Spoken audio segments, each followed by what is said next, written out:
Welcome to the 2025 Municipal Candidate Forum for the town of Kitty Hawk, sponsored by the League of Women Voters of Dare County. I am Fran Kapanos, coordinator for this forum. I'd like to thank you all, as well as the candidates, for participating in this event. I want to let you know that we are live streaming as well as videotaping the event this evening. Afterwards, it will be available on the town website, as well as our league website, and on Current TV. The League of Women Voters is celebrating its 105th anniversary, and we are proud to continue the tradition of bringing candidates and the public together in this way to empower voters.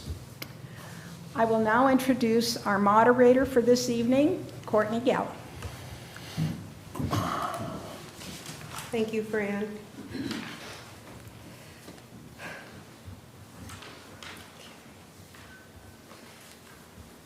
Good evening.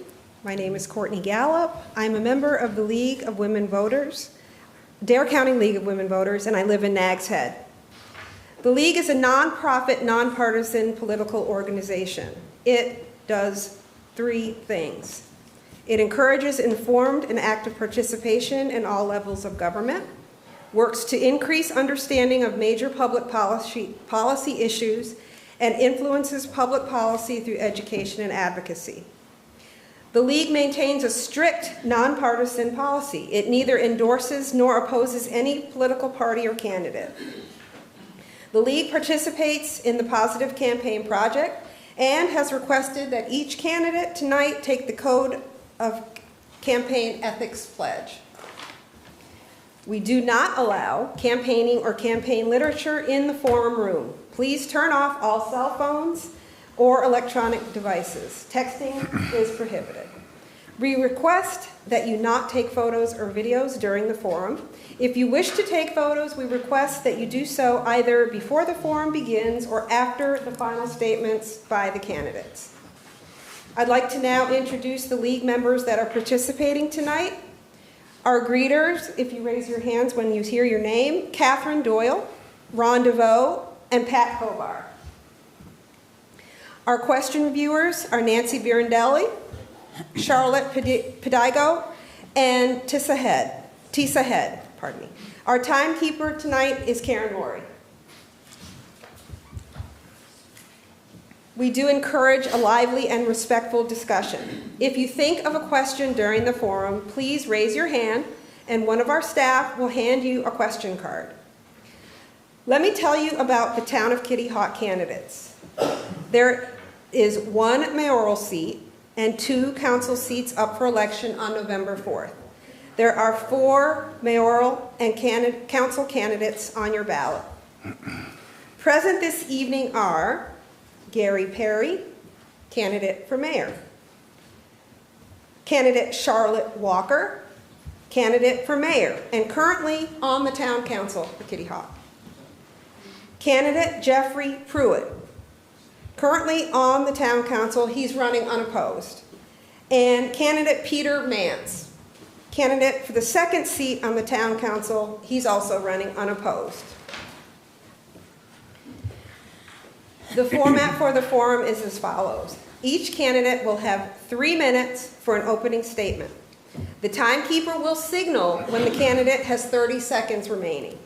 The timekeeper will stand if the candidate continues past the allotted time. Next, candidates will respond to questions from the audience.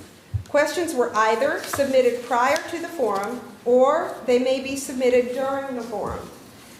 They are signed and include their town of residence or business location. League reviewers review questions for clarity and to avoid duplication. We believe this procedure affords the greatest variety of subjects to be covered in the allotted time. I will read the question as it's written and identify the submitter. The League of Women Voters advocates positive campaign practices, and we do reserve the right to omit any question that is viewed as a personal attack. Questions will be addressed to both candidates for mayor. 2-minute are allotted for responses. The timer will signal the candidate when 30 seconds remains and will stand if the candidate goes over the time allotted. Opportunity will not be extended to those who initially pass on a question. Candidates in competitive races will be called on to answer all questions if they choose to do so. Unopposed candidates may raise their hands if they wish to address a question and will be called upon after those who are in competitive races. Finally, each candidate is entitled to a 2-minute closing statement. Before we started this evening, candidates did draw numbers to establish the order for opening statements. We will then reverse that order for closing statements.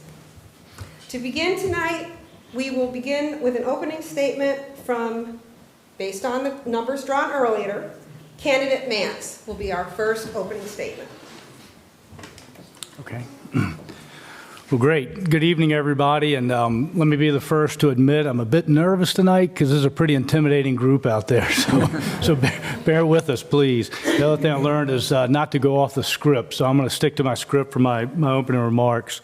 But I first want to thank the League of Women Voters for hosting this forum and their long-standing commitment to civic engagement.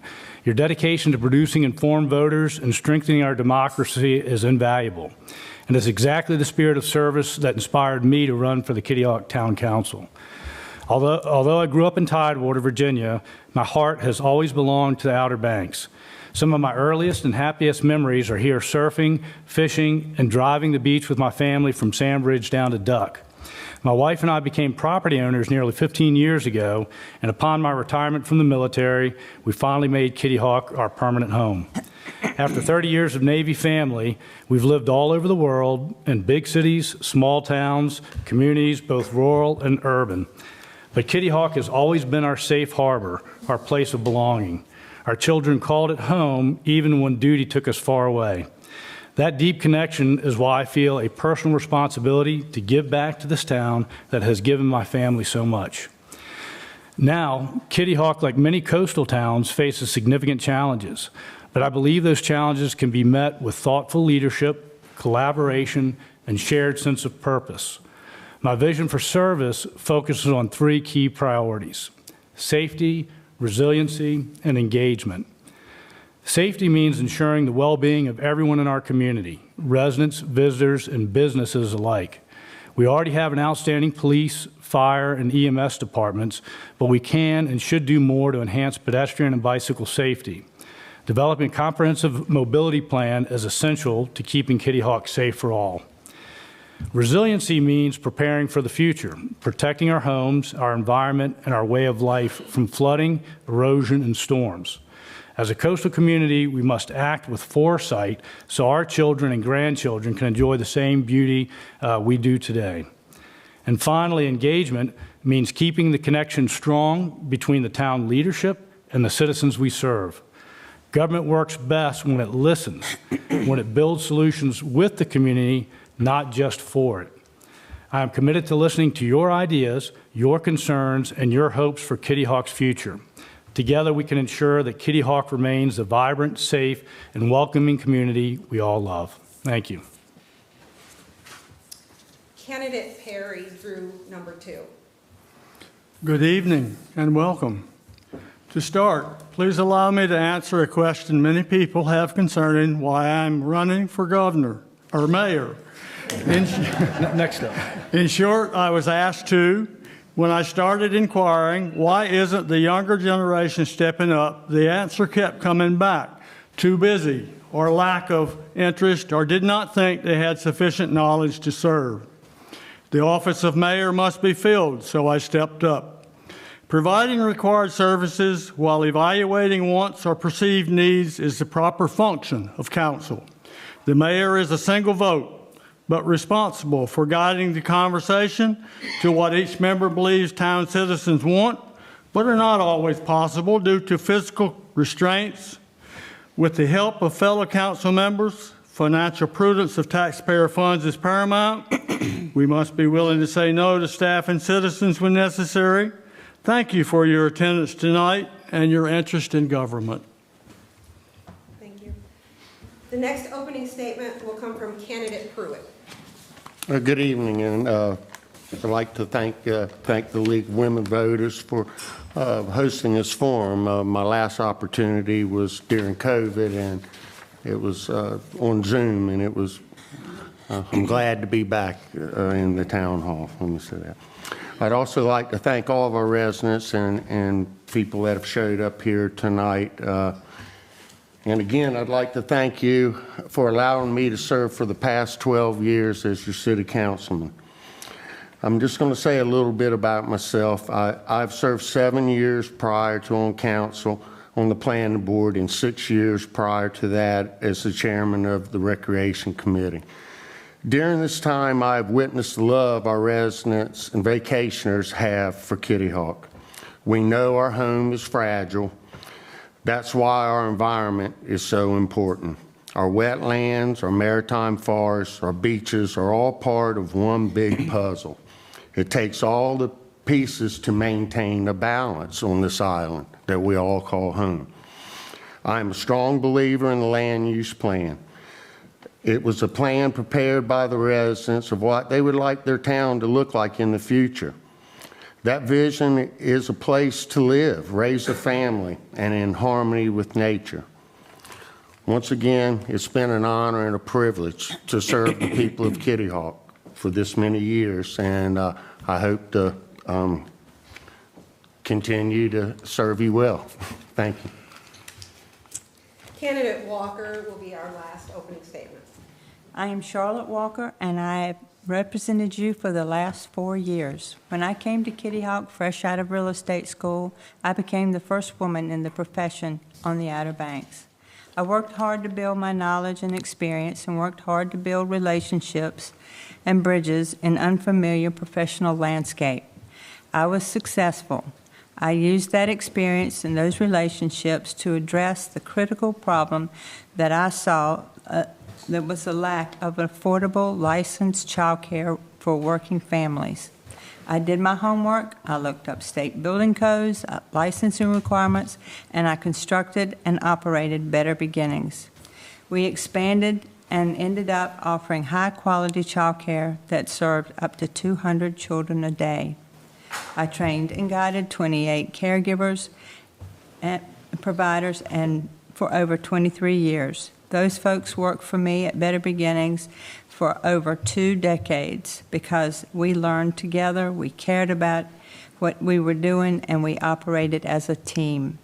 After retiring and selling Better Beginnings, I looked around my town and I realized that those skills that I had gained and the experience I had gained in my real estate business at Better Beginnings could really help our town and become better at meeting the needs of citizens. I got on the Recreation Committee and was the chairman of the Board of Adjustments for 4 years. Then I felt ready to bring all of that knowledge and experience to the town council. In 2021, I ran and won. I have worked hard, and now I'm ready to continue to work as your mayor. Thank you.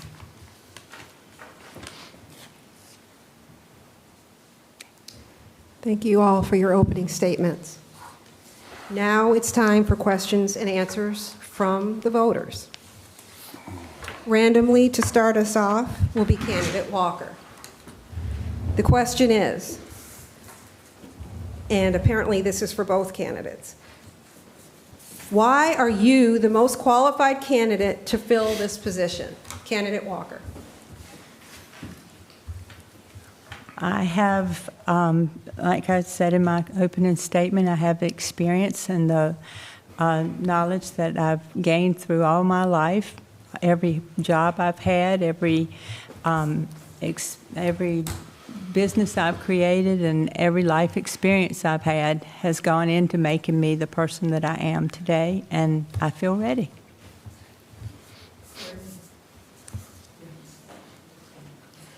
For the record, that question was submitted by the League of Women Voters. Okay. And now to you, candidate Perry. Same question. Why are you the most qualified candidate to fill this position? Well, for the town of Kitty Hawk itself, I served from 2005 till 2021 in all the positions a council has. So I have that experience. In addition to that, before I ever got to the council, I spent 30 years in the Coast Guard doing a variety of different jobs. And then that was followed by a second career in the Merchant Marine. So it's been a continuous journey.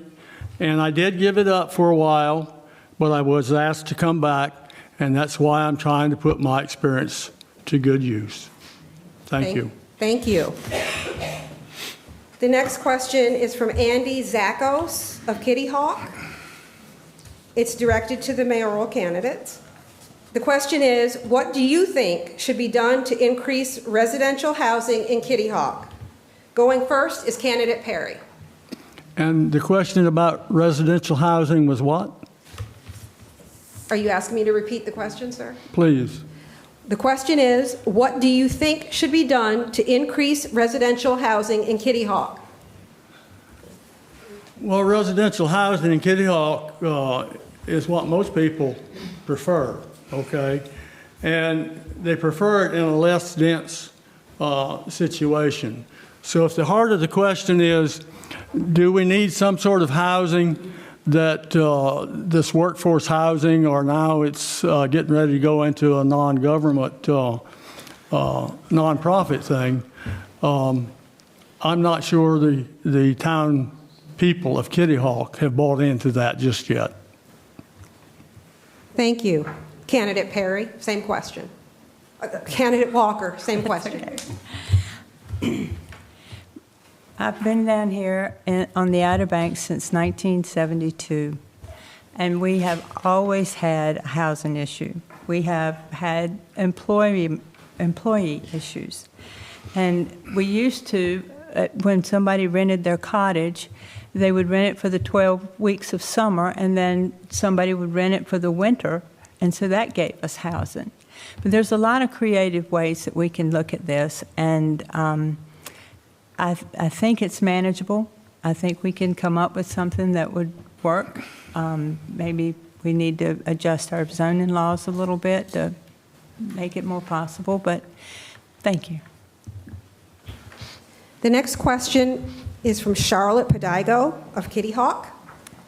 All candidates, please respond to the question, which is, which town ordinances can we bring more into line with Kitty Hawk's land use plan, despite Raleigh's legislative rulings?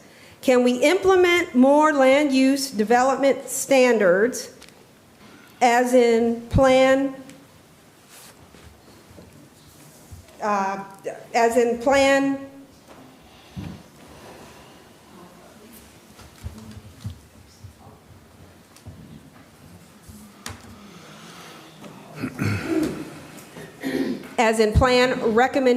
recommendations and policies, number 3, and affordable housing. Let me try that again.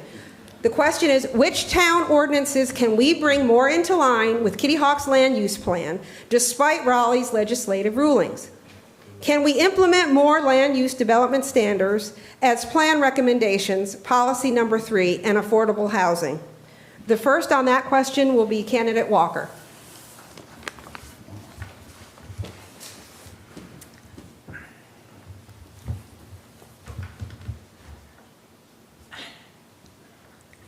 I'm not prepared to answer that question. I'm sorry.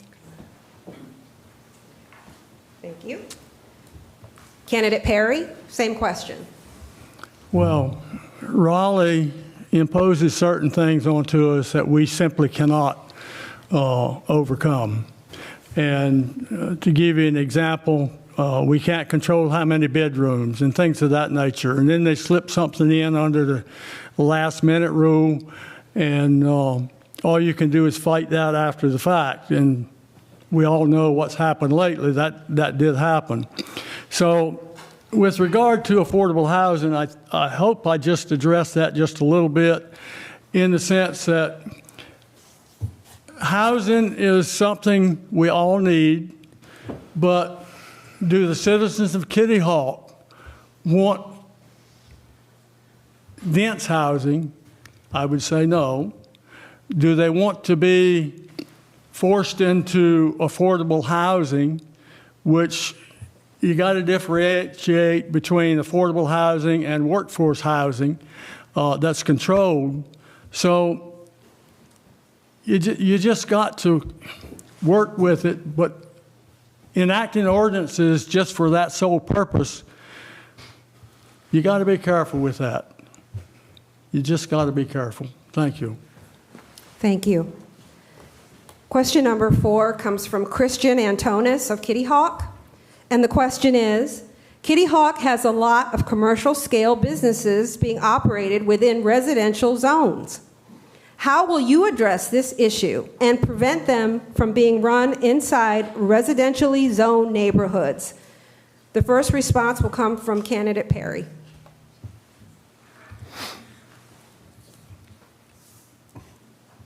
Would you repeat that question? Yes, sir. A little bit slower, please. The question is, Kitty Hawk has a lot of commercial scale businesses being operated within residential zoning. How will you address this issue and prevent them from being run inside residentially zoned neighborhoods? Okay. That's been going on. Again, that was from Christian Antonis. What? The question was posed from Christian Antonis. Yeah, okay, that's fine. Yeah, that is happening, but it's been happening since the town was born.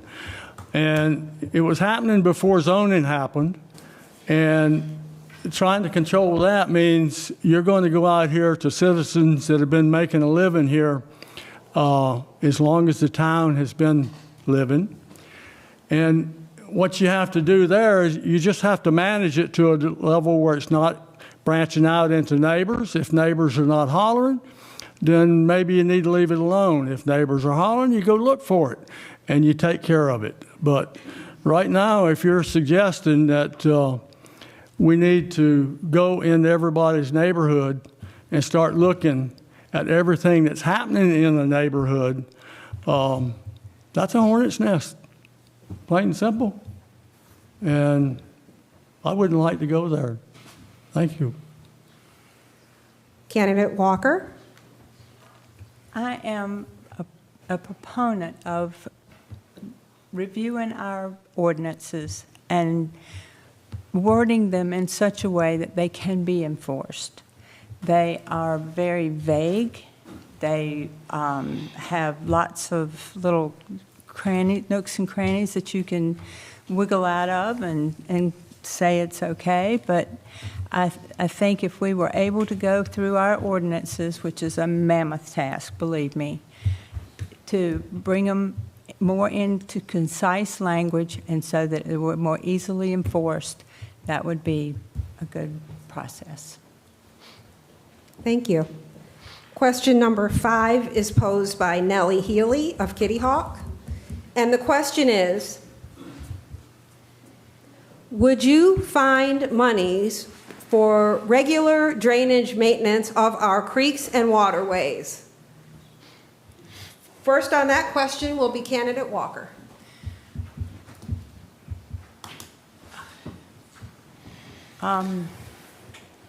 Depends on where the creeks and waterways are. We don't control all of those. Some of them are controlled by the state, and you have to call them. We don't have the equipment to do a lot of those things. And so it would depend, but we certainly want to keep everybody safe, and we don't want anybody flooding. Thank you. Candidate Perry, same question.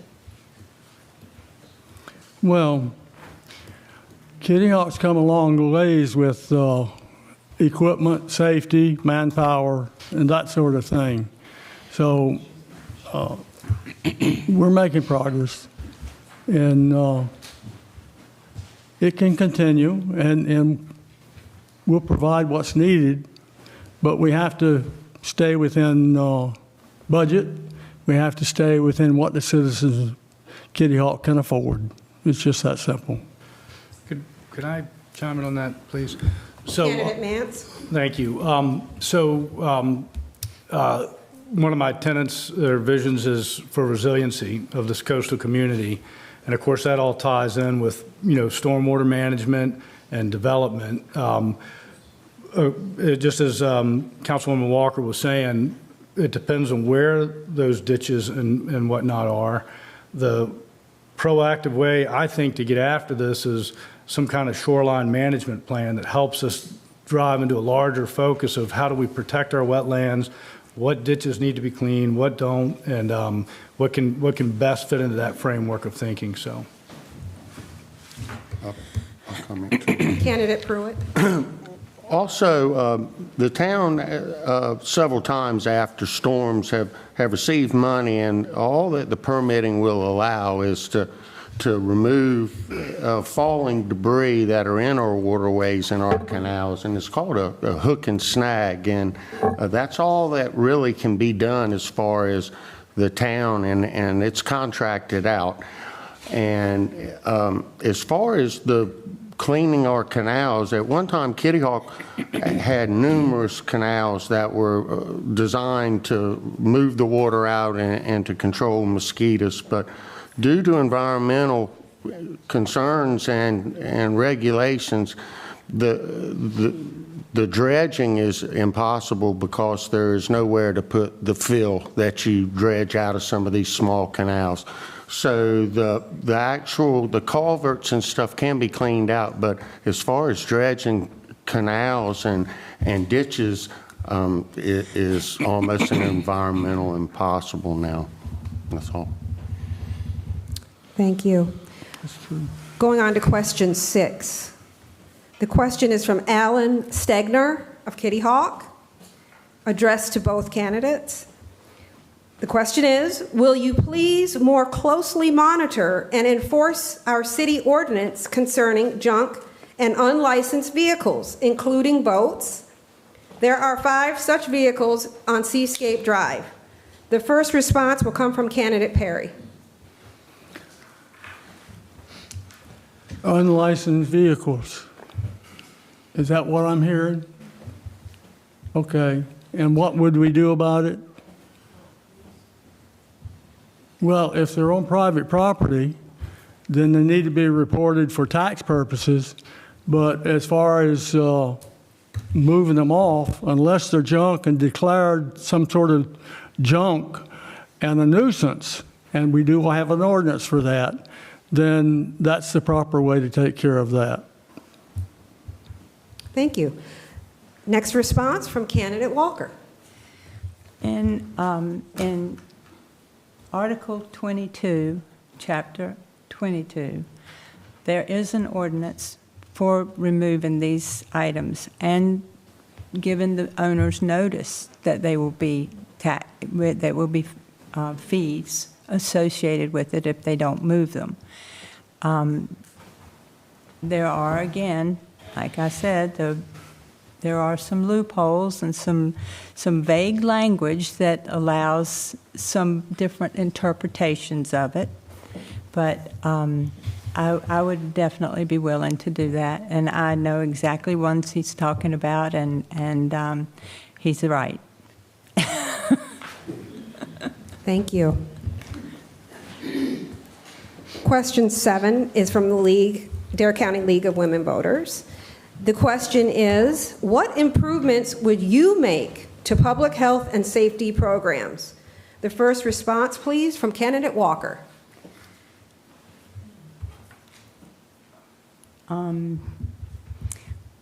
Well, the health and safety of our citizens is paramount, and it's we have medical facilities and that have met our needs. We've come a long way as far as our medical needs down here.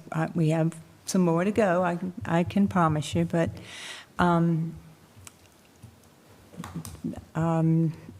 just being cautious, just having everybody be cautious. I don't mean wear masks or anything like that, but when you're advised to by the authorities, you should obey those requests. Thank you. Your response, Candidate Perry? Boy, when I was growing up here, you went across the bridge to Dr. Wright. If you had the flu or whatever you had, you were going to get a shot. And the only choice you had was which cheek you were going to get it in. So what has happened is we have a hospital. We have facilities up here in Kitty Hawk now that we never had. And council really fought hard to get that because we traded some land. Now you've got an EMS station because we traded land. And we have a fire bay for a fire truck in case of flooding, in case our firehouse, which is built in a flood zone. What more do you want? And in addition to the ones that are ECU, the hospital related, now you've got a cluster of primary care, and I don't know how else you can get much more. I really don't. It's here. It's now. And it was never here before. And we have a choice. It's good. Thank you. I'm sorry, could I add that? Just a real quick plug again. I think because safety was one of the elements of that question, if I'm not mistaken, without having you to repeat the question, but I believe health and safety was one of it. But a piece of that I think is extremely important is the pedestrian and bicycle safety. And this most recent council, along with the town staff, has just gotten approved the North Carolina multimodal access grant. So I think that study is going to be huge in helping us figuring out sidewalks, multi-purpose paths, not only for the safety of our own family and friends, but all the tourists that work on the beach road and everything else. So I think that's a huge safety piece along with the health items. So. Are we allowed to add to that? No? No, sir. We're moving on. Question 8, submitted by Lori Walters of Kitty Hawk. And the question is, with our recent beach erosion, what are your thoughts on spending money, big money, on Kitty Hawk beach nourishment? And how much will it cost in 2026? Candidate Perry is first on that question. Saving money on beach nourishment, there's no such thing. So, but do you want it? It works. And if you don't want it, you're living in a bowl out here. We had to put in 7 pumping stations. We did that. The town did that, okay? And we got permission to pump in the ocean if we need to. And before we had beach nourishment, we were doing that routinely with a northeaster. We've had, 4 northeasters in a straight row. What do you want? If you don't want that, you got a problem because the dunes won't last that long. Look at what's going on in Hatteras. So there is no big way to save money on that. You can't do it. The cost to mobilize, the cost to pump, all the equipment involved, the bidding, you're not going to save any money. What you can do is partner up with the county, with the other towns, and that's how you save any money. Mobilization is millions of dollars just before you pump a grain of sand. Thank you. Candidate Walker, your response? I happen to have an oceanfront cottage that I am almost certain that it would not still be there were it not for beach renourishment. And the last time we had it done, it was very successful, and we had a large beach, and we've been spared this time with this northeaster. But there's several schools of thought about how well that works and how inevitable it is that Mother Nature's going to do what Mother Nature's going to do. So it's still bears investigating and thinking about. It's an awful lot of money to spend, and but that's why tourists come here, is for that ocean.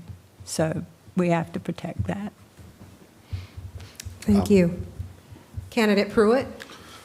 Well, I'll be the first one to say when beach nourishment was first brought up, I was probably one of the biggest naysayers there was. I personally, living here my whole life, had watched big dunes slide into the ocean at every wave. It was just something I just didn't think would work. There was a lot of planning into the sand and everything else that goes with beach nourishment. It's not just a matter of pumping regular sand. This sand sticks together, it holds better. So after a few years went by, I realized how well it was working. And I can remember when the bypass, the beach road, half of it was dug out underneath of it. A few more feet, we would have lost the beach road, and a few more would have come the telephone poles behind it, leaving our beautiful beach with no access to all of your houses down the beach road. So I talked about the puzzle. The puzzle is part of a migration of sand that happens on the Outer Banks. It moves from the northeast to the southwest. Without putting sand back on our beach, we're going to lose to the west as well. It's a vital part of the puzzle to keep our little island maintained. Candidate Mance? Thank you. If I could just real quickly add, this obviously, as Charlotte or Councilman Walker said, Mother Nature's going to do what Mother Nature does. I live there also on the beach road, and every year in the winter, I see the beach washed away, and I come back in the spring, and it's built right back out. However, the dunes do make a significant difference, and these last couple of nor'easters, the dune line is like stripped in half from the last replenishment, which actually stayed there, the double dune system, for about 2 years, 3 years before it started eroding. But just to that point, and somebody said, I think Councilman Walker said that, it's a huge part of our tourist industry, right? And $3.2 million in our budget in 2022 came from the tourist industry, just from the occupancy and sales tax of those homes along the beachfront. And of that, 51% of our residential homes are along that beachfront, and they're vacant homes for tourists and seasonal rentals. So that's a huge part of our thriving economy. But in the same token, I do believe that the shoreline, just as Mayor Pro Tem said, that the shoreline on the backside really needs to be looked at too, because if we don't protect that, then you're going to see flooding on the backside as well as that piece of the puzzle. And, are we doing enough there that we can be doing there too is, I think, worth looking at as much as the beach erosion on the front side. So thank you. Thank you all. Question 9 is submitted by Randy Stoppenbach of Kitty Hawk. And the question is, given the adverse effects that affordable housing developments have had on other communities, what safeguards would you implement if a proposed affordable housing project were approved to protect existing property values and ensure public safety and preserve our small town character? Our first respondent is candidate Walker. Well, it's a matter of which one do you want? Do you want housing for low income or for working people, or do you not? I mean, we've got, it just can't just be because nobody wants it in their backyard. We have to find a solution, whether it's tiny homes, mobile homes, trailers. I mean, we have to find some solution. And I agree that it's not the highest and best use of land to put that housing in a high-end neighborhood, but we have areas that we could do that. I mean, it's doable. Thank you. Candidate Perry, same question. Well, the questions ask if approved, which says it's already a done deal, but that's not the way it works. If something like that were to come to the town of Kitty Hawk, then it's council's judgment to whether or not it fits our own ordinances, what we need to propose, whether or not the citizens want it, and then we go from there. But if it comes to us approved, I'm not sure how that would work unless it comes to us approved from North Carolina legislature, then we don't have a lot to do with it. Thank you.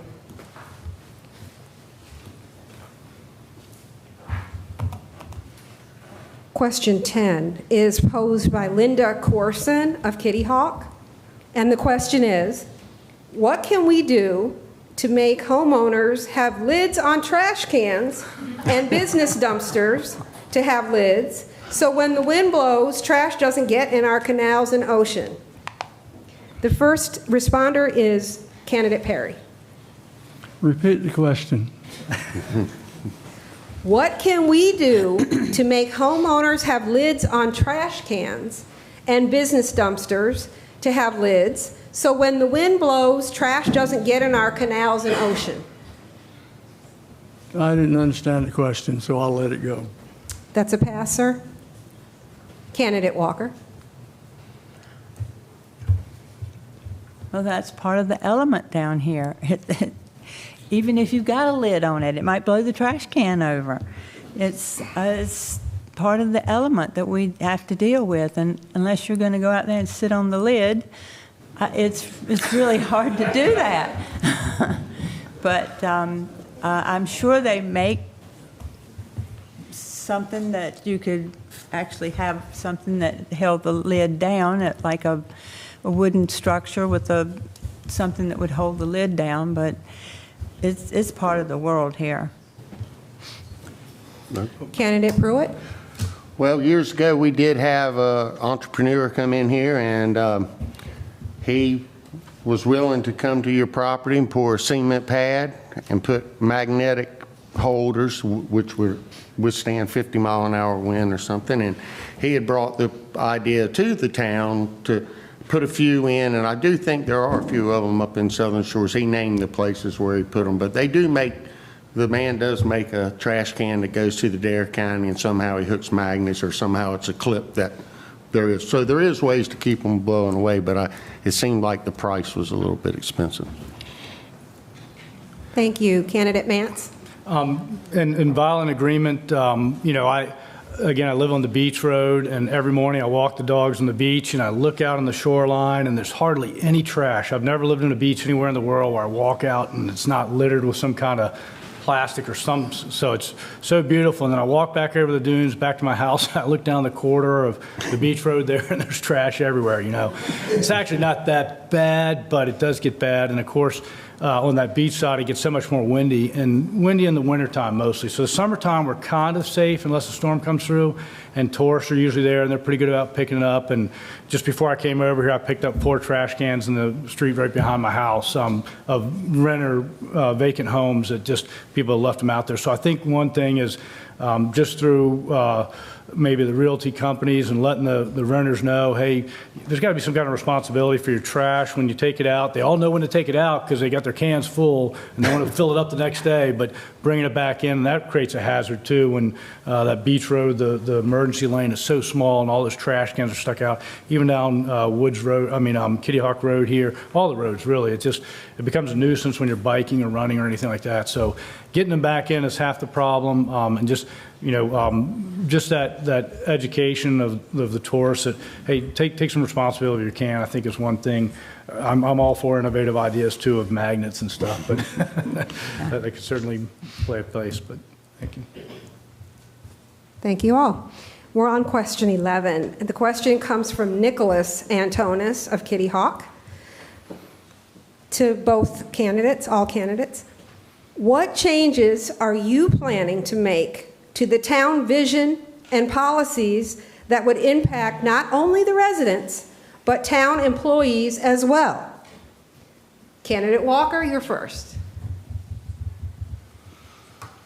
What visions? Could you repeat that? Yes, ma'am. The question from Nicholas Antonis is, what changes are you planning to make to the town vision and policies that would impact not only the residents, but the town employees as well? I happen to be proud of our plan. We're progressing forward, and I'm very proud of the plan we have in place. And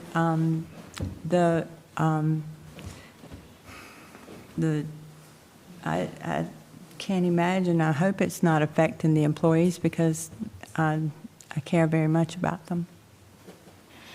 Thank you. Candidate Perry, same question. I don't see a need for a long-term vision. We'll deal with situations as they come up. We'll try to maintain the town and staff in good shape and look out for the citizens of Kitty Hawk in all those avenues. Candidate Mance. I hate to keep jumping in, but I happen to be a big proponent of vision. That my military background, strategic planning and execution is huge for me. I think vision keeps you from being reactionary and helps you get out in front of the problem. Something as small as trash cans in the street or shoreline management. It's huge to stay in front. If you're reactionary, then you deal with ankle biters, and oftentimes you may not even be framing the problem properly. You might be relying on one person that's the loudest squeaky wheel to come in and say, we've got this problem, and now you're knee-jerk reacting to that one thing when the rest of the town may not be interested. But that vision gives you that framework. I think Councilman Walker said it earlier about this notion of updating our ordinance and our code to make sure it meets up with the CAMA land use plan, which is a great document. That does offer a lot of vision, and the town worked, and the previous council worked extremely hard on that CAMA land use plan. There's a lot of good stuff in there, but it offers a framework and a way of thinking, and do our ordinances meet us there? So I don't know, the staff might be a little put out if they have to go through that big ordinance book that's huge. They're back there sweating, going, oh my God, I hope we don't win. But I think that's one thing that you could probably do that would really help things along and get you a little bit more forward thinking. Because if we're reactionary, then the things that we enjoy and love today won't be there anymore. So, Thank you all. Question 12 is from Grace Anloff of Kitty Hawk. And the question is, as a whole, what is your stance or viewpoint on individual property rights? The first respondent on that question is candidate Perry. Well, I'm a big candidate for property rights. That's fundamental to America, basically.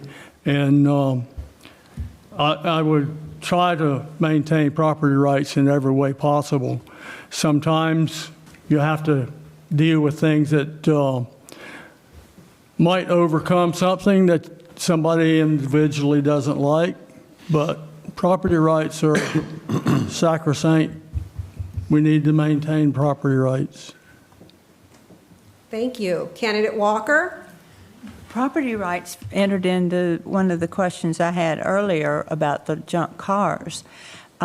We try to value people's property rights, and if you can't see it from the street, then we can't go on their property and examine it or declare it a problem.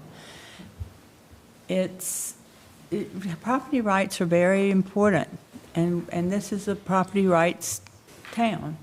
We are very much in favor of property rights. Thank you. The next question is posed from Charles Bush of Kitty Hawk. And the question is, what is your plan for future budgeting to replace town fire equipment not currently funded?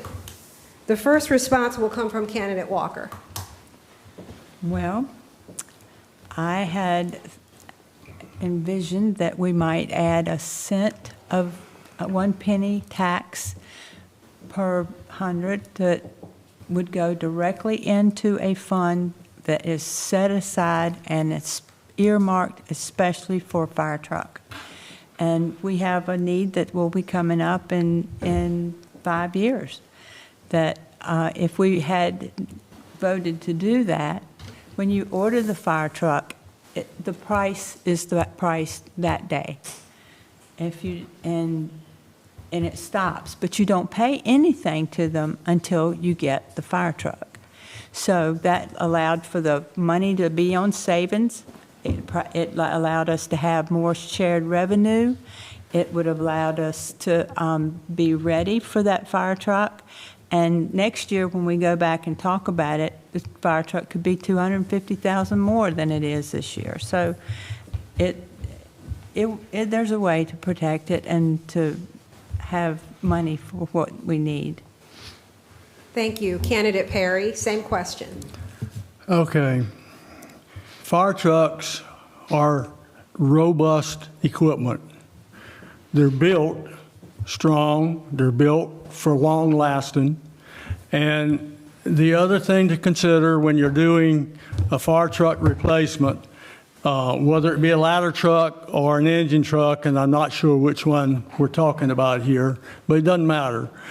You got to look at how much use that's getting. For example, if our fire truck or ladder truck spends most of its time in the garage, as opposed to some place like Norfolk, Virginia, where they're out seemingly every day, then our truck is not wear and tear near what some other place is.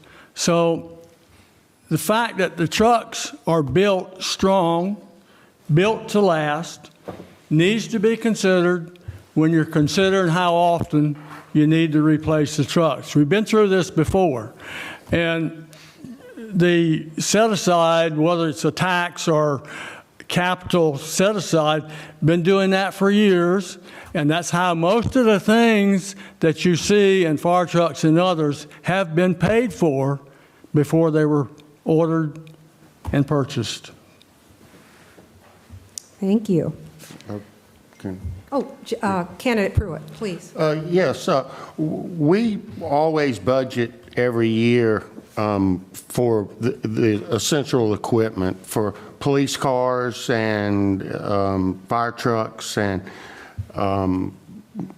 we will continue to budget for our equipment. We put in the capital reserve fund a certain amount, and by the time that the truck is needed to be ordered, we should have nearly all of the money up front to pay for the truck. And if we don't, then at that time, we could raise the taxes, or we could use it out of a capital reserve, and we could finish funding the truck with money that has been set aside for circumstances just like this.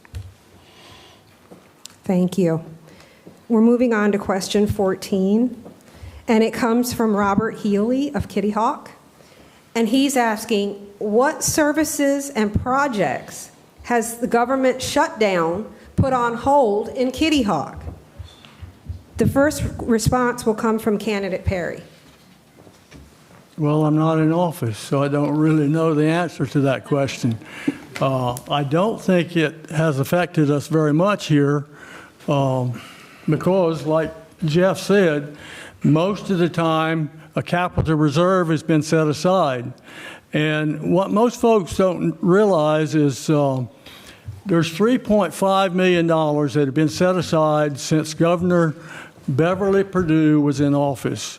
And the reason that was set aside was because the legislature was in trouble and they were looking to possibly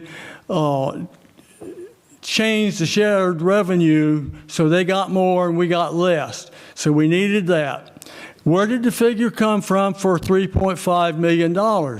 Well, it came from the fact that if we lost all the revenue from a catastrophic event, storm or whatever, then how long could we continue funding the government, this local government? How long could we fund that, paying the police, the fire, staff, overtime, whatever it might take.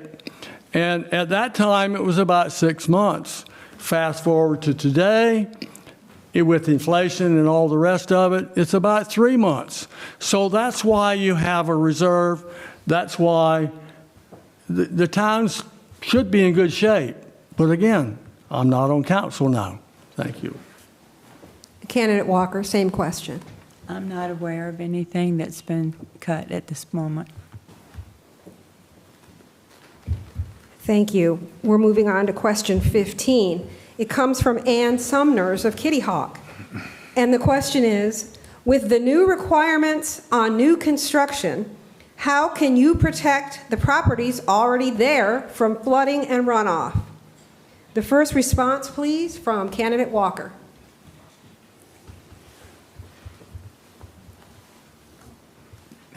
You're going to need to repeat it for me again. Thank you. Yes, ma'am. The question from Ann Sumners is, with the new requirements on new construction, how can you protect the properties already there from flooding and runoff?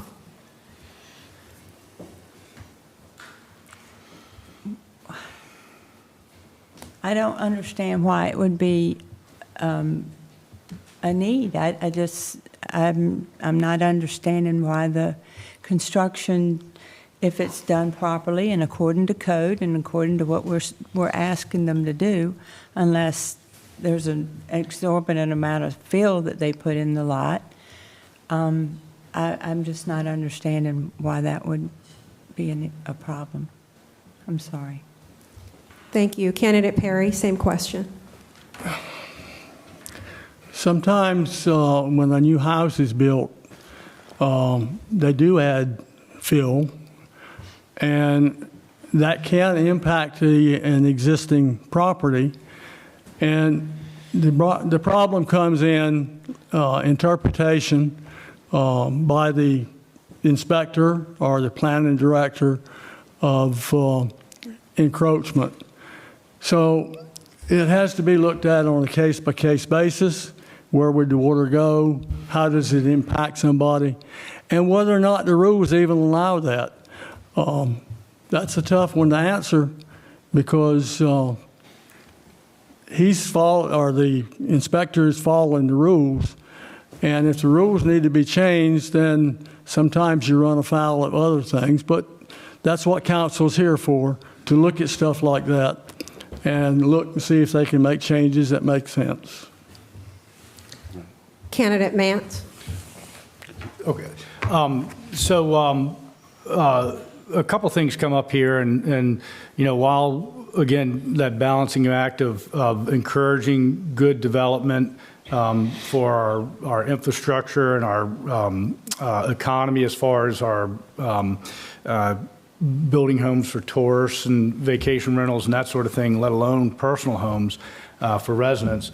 When you add that fill, of course, it does offer some kind of stormwater runoff. And so there are provisions in stormwater runoff in North Carolina and Dare County that drive that. And we need to be careful and watch those things. And it may require, you know, a review of that stormwater management runoff. But I've also seen in several cases firsthand where structures were built and they exceeded the 35-foot limit, and they came back in with fill underneath just to make sure that they stayed with that 35. And so what that did to the neighbors on both sides and everything, I don't know. But there's a lot of things like that that certainly could be addressed through things like the stormwater management plan. So, sorry. Candidate Pruitt. What I've noticed here lately, that the new homeowners have realized that the Outer Banks is flooding more and more often, and some of the areas that are being mentioned tonight has experienced some flooding. And so when somebody comes in new, the town has some ordinance about where it tapers to the road, but as far as how much fill you can put on your land, the town does not, as far as I know, have an ordinance there.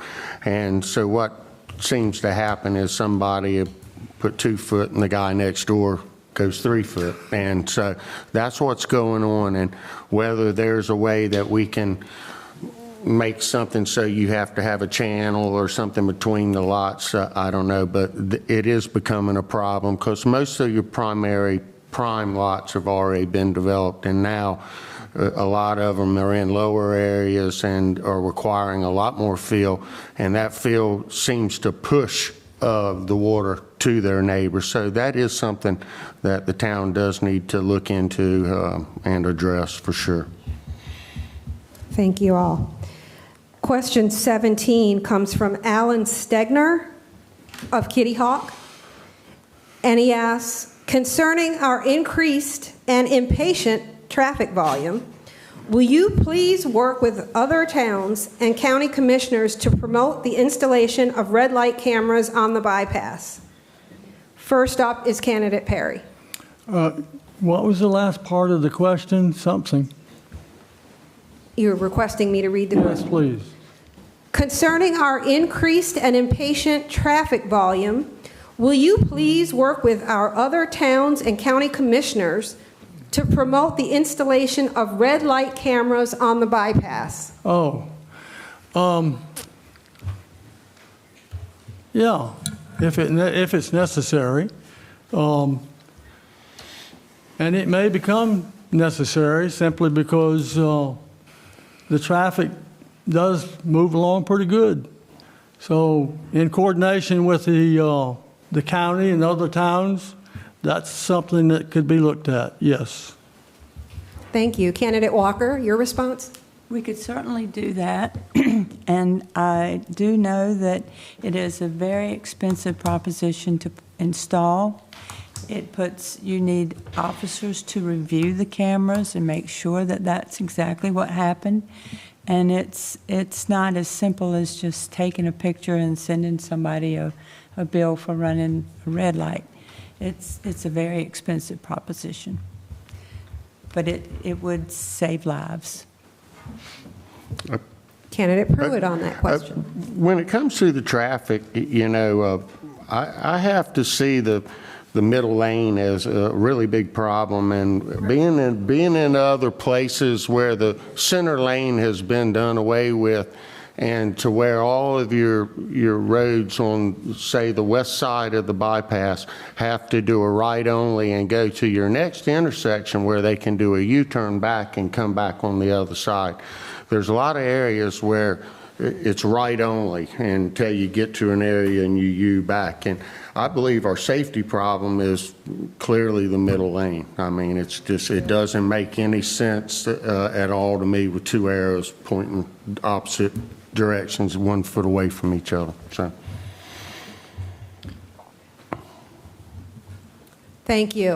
Candidate Mance. I just like to concur with what everybody said. Yeah, obviously the bypasses can be dangerous at times, especially in certain locations like the turn going down by the new police department, past the Walmart, that whole intersection there. You've got merging lanes coming in, and it's a 50-mile-an-hour zone, and that's like, whew, I mean, that takes varsity skill right there. But traffic light cameras may be a way to shape people's behavior. I think there's other things that we could look at with right turns and that sort of thing to make that road safer. But I think all that's on the table when we talk about safety of our citizens and our guests.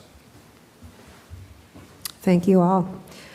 Question 17 comes from Christian Antonis of Kitty Hawk.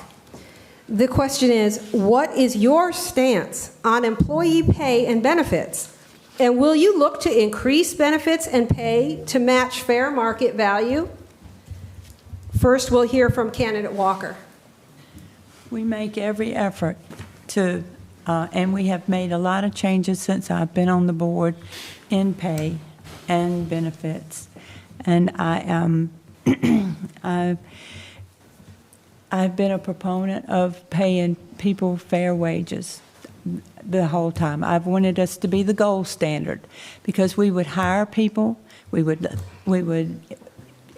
equip them, uniform them, everything, and then they'd leave for $100 more a month. And it's just not right. So we had to become more competitive with our pay I'm I am just a very big supporter of paying people what they are worth doing. Candidate Perry, same question. Yeah, people jumping ship for a better paycheck has been going on forever. There's no good answer to it, but you do need to pay people proper. And we all want a decent paycheck, and employees deserve a decent paycheck. So you do what you can do within the limits of what you can do. And that's about all council can really do. Thank you.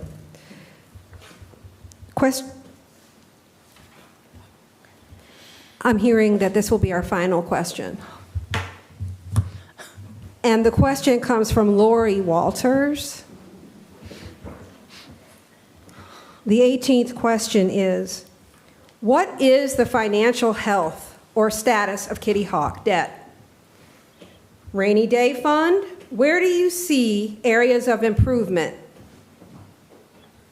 And addressing waste. Candidate Perry, you're first. Well, I'm not on council. So I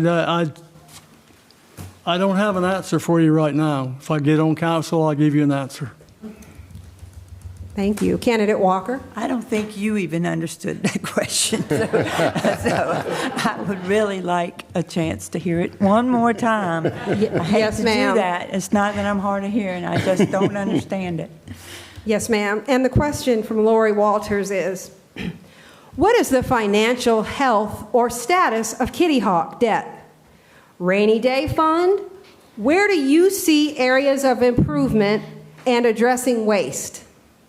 Kitty Hawk is financially stable. We are in good shape, and I am very proud of that fact. Candidate Pruitt? She's absolutely correct on that answer. The town of Kitty Hawk is in a really good financial state right now due to previous town councils before I came on council.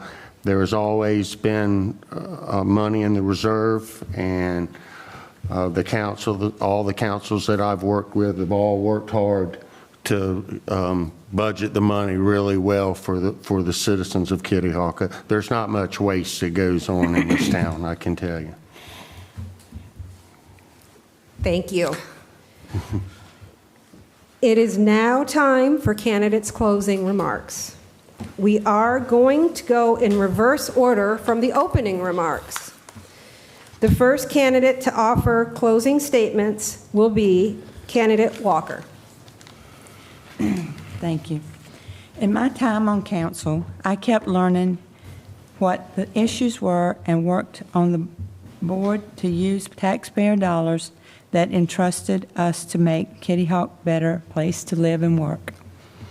While on the board, we accomplished a new police station, added community activities, added new trails, and completed a land use plan. Most importantly, I listened to our town manager. I considered suggestions, and I answered citizens' emails. I looked around the community and found people and encouraged them to contribute their time on boards and committees. The most important part of my work has been to build relationships and bridges among citizens, staff, and town council. I want to continue doing these things as your mayor. We need Kitty Hawk government to be proactive, not reactive, to seek citizen input, to be fiscally responsible. That means to plan wisely and to spend public tax dollars efficiently and effectively by looking for grants and opportunities to collaborate with other municipalities across the county, and the state, while working together at all times as a team. The mayor, the council, town manager, and the staff, the volunteers on the boards, committees, and the citizens of Kitty Hawk. And I have been out in the last 3 weeks. I have met some wonderful people, and I would not have encountered them had I not been in this election. I am very, I've listened to them. I've made notes of their issues, and we have a lot of work to do. Thank you for your time, and I would be honored to be the mayor of Kitty Hawk.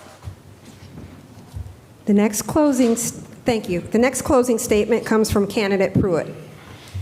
Yes, once again, I'd like to thank the League of Women Voters and all the residents and folks that showed up tonight. It has truly been an honor to represent the people of Kitty Hawk on the town council, on the planning board, as well as the recreation committee. Over the 29 plus few months that I've served the town, we've seen Sandy Run, the bike path or multi-use path on the Woods Road, connector trails, skate parks, a new police building. There's been a lot has happened in the last 30 years in the town of Kitty Hawk. And the people have supported the town so much. The residents of Kitty Hawk are, I'm prejudiced, the greatest people on the island. And it truly has been an honor and a privilege to serve the people. And if there's anything I can do, give me a call. Thank you. Thank you. Candidate Perry, your closing statement. I served the town for 16 years. I offer to step up and serve it again. I will do it with the same kind of honor and humility that you folks will give me, if you will. I agree with Jeff 100%. We did a lot in all those years. A lot of the good things you see are a combination of a lot of that. The town was in financial shape, good shape. I understand now it still is. That's a good thing. And I appreciate the League of Women's Voters giving us a chance to speak to all the people and answer questions as best we can. And I'll serve you if you elect me. And that's all I have to say. Thank you. And finally, candidate Mance, your closing statement. Thank you. So as we've discussed tonight, Kitty Hawk faces both challenges and opportunities, but I see far more of the latter. This is a community built on resilience, unity, and pride of place. If we work together, there's no limit what we can achieve. Our future success depends on three primary things: visionary leadership, clear understanding of our priorities, and responsible management of our resources.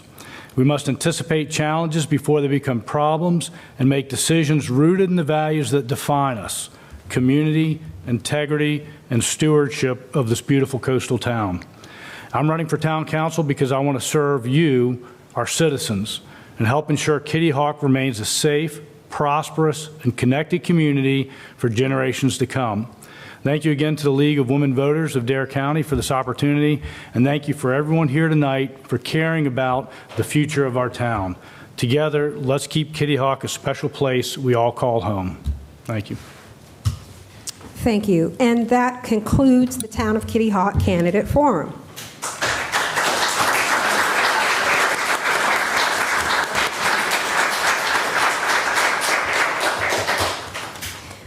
The Dare County League of Women Voters wishes to thank the candidates for their participation and thank the public for their attendance and questions tonight. We also want to thank the Town of Kitty Hawk for the use of the meeting room and for videotaping this forum. We will post the video on our website at lwvdarenc.org and on our YouTube page. The Dare County Current TV channel will broadcast the forum as well. Check their website for dates and times. I will now turn this meeting back over to Fran Kapanos, our forum coordinator.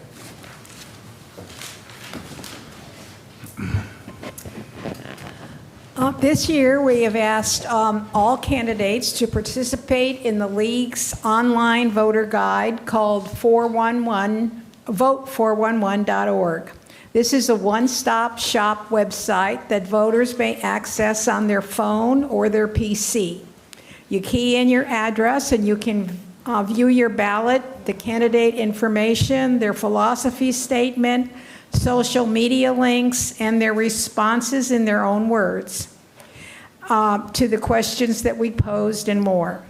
Please make sure you check it out and share it with all of your neighbors who have not attended. There's a lot of valuable information, and we want to thank the 4 candidates for filling out all of the information for our Vote 411 guide. I know it's a lot of work, but we really appreciate that, and I know the public does as well. So all four of you have participated in this. Before you leave, we want to invite you to stop by at our voter information table over there. And you will find voter information here, and you pick this up. Also, we'd like to invite you, if anyone is interested in our League of Women Voters, we've got membership information on the table as well. So please stop by.